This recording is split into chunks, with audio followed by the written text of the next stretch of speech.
meron tayo dito bagong pyesa. Oh. LED. Ha? Ay, ano naman bagay yun? Ah, LED nga. Oh. Light emitting diode. Siya ay RGB LED. Ay, anong ginagawa niyan? Para saan yan? Ha? Ba? Meron siyang kulay na red, green, blue. 4 yung kanyang pins. Ito, hindi siya ordinaryong basta RGB. Siya ay addressable RGB LED. Meron siyang pin out na. Yung pinakamahaba, yun yung ground. Yung right side, data out. Yung sa left, siya ay VCC 5 volts. At yung pinakakaliwa, data in.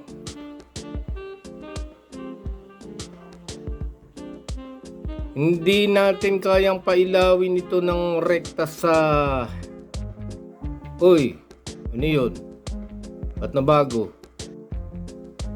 Rektang voltage supply.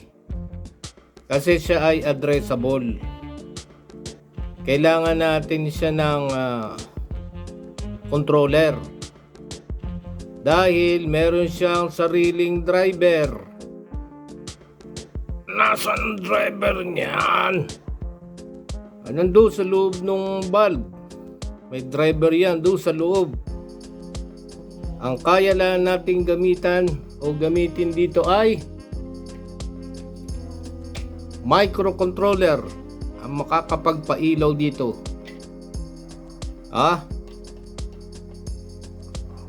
Ito, Arduino Uno gagamitin natin.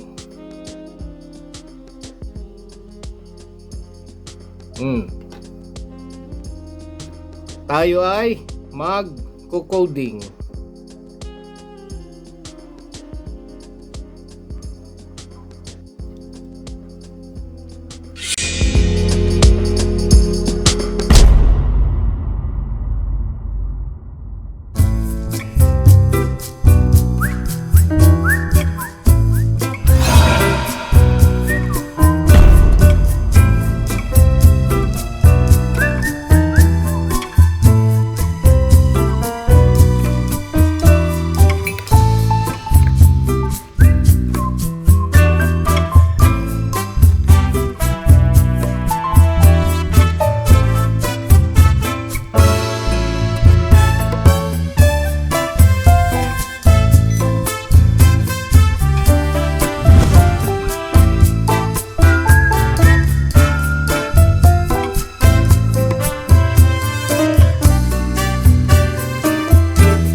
Eto na ang ating project. Ay, ano na naman nangyari diyan? Aba, tapos na tayong mag-coding. Oh, di ba? Nalagyan na natin ng code itong ating Arduino. Oh. Ay, ano na naman yan? Anong gagawin dyan?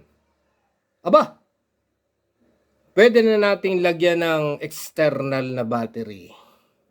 9 volts sa voltage in. At itetest natin yung ating code. Lagay natin.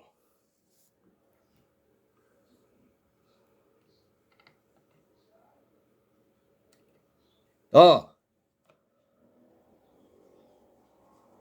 Diba?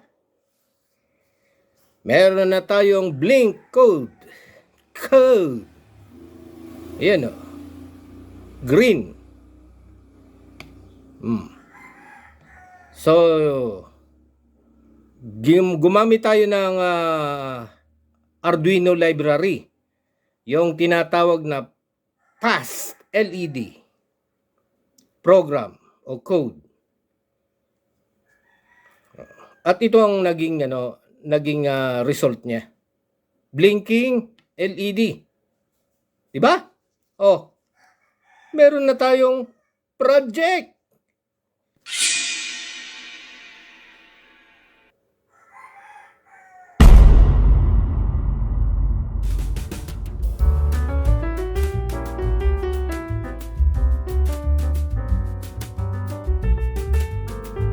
We have now this figure 1.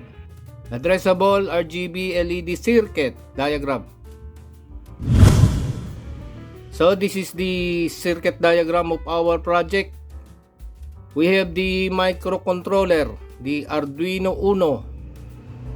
And I'm using the 4 pins of the Arduino Uno. The voltage in and the ground. Also the pin 3 and the 5 volts. Into the voltage in, we connected the 9 volts battery. Positive to the voltage in, negative to the ground. And also we have this RGB LED with corresponding pin out. What is the pin out of the RGB? We can see here. This is the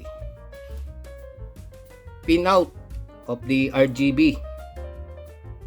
So the longest pin is the ground, to the right data out, and then to the left VCC, and then the other leftmost is the data in.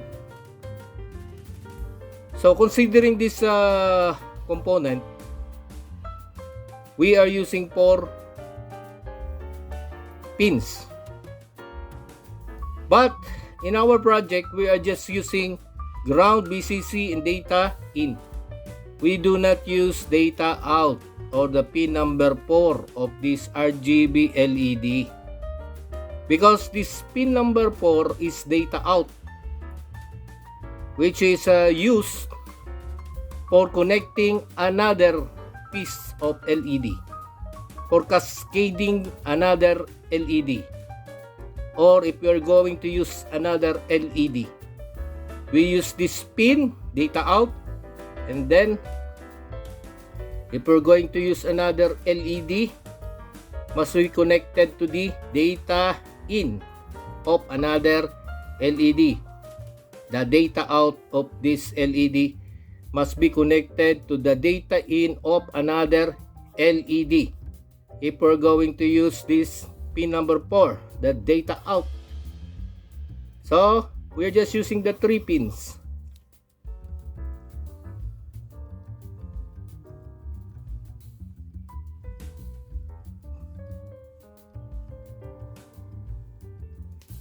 And going back to our circuit, From the pin out of the Arduino, connected is the resistor with a value of 330 ohms, and then to be connected to the data in of our LED RGB, which has that has 4 pins. 1, 2, 3, 4. Pin number 3 is connected to the ground. Pin number 4, the data out, as we have said, is not connected because we are just using one LED. Pin number 3 is connected to the 5 volt supply. So pin number 3, we need a resistor value of 330 ohms for the data in, or else our LED will burn out. So this is the connection. And the negative of the LED is also connected to the negative or ground of the Arduino. The interesting part of this project is we can able to control a different we can control separately color red, green, blue, and red, green, blue. We can control that individually, or we can control that one by one, because inside this RGB LED, which is this, inside the bulb of this RGB LED, it has a driver.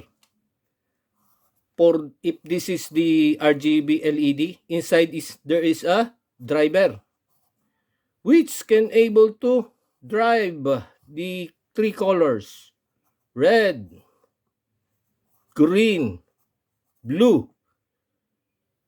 It is capable of driving the combination of red and green, red and blue, or green and blue, or green and red, or blue and red. That's why this is called Addressable RGB LED with the help of microcontroller that controls the driver. So for this LED, we are capable of producing a different color. But in our case, we're just going to produce 3 colors. We're going to produce 3 colors by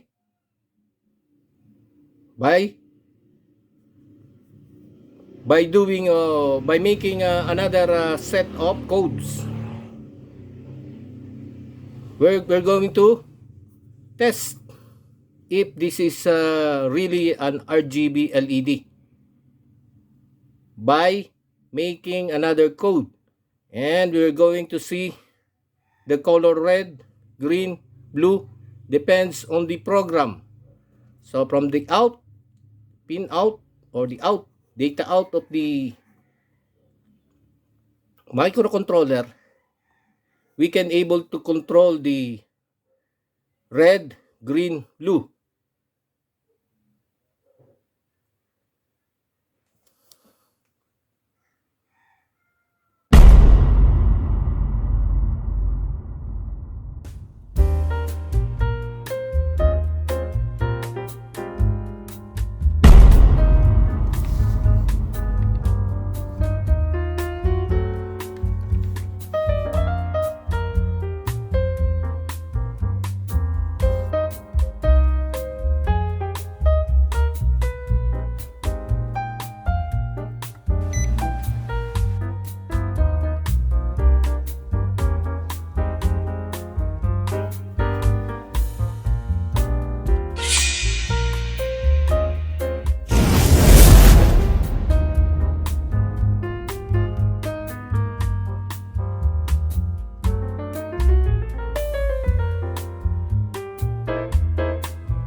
Ayan na ang ating bagong code. Okay? Yan. Meron siyang red, green, blue. Yan yung set of codes natin. At yung ating power supply from the USB. At yan din yung port na ginamit natin sa coding. Kung magko-connect tayo ng battery, dapat wala na ito. Isa lang dapat ang supply. So, connect uli natin yung supply natin. Voltage in. Dito. Tsaka ground. Hindi pwede magkabaliktad.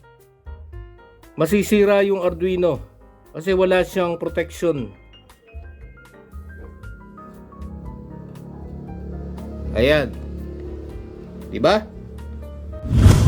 Oh, ba't wala? Ayun.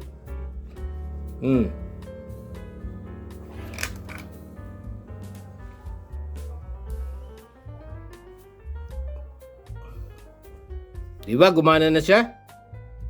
3 kulay. Blinking pattern niya mabagal, and then tigatlong mabagal. At tigatlong mabilis. 3 mabagal, 3 mabilis.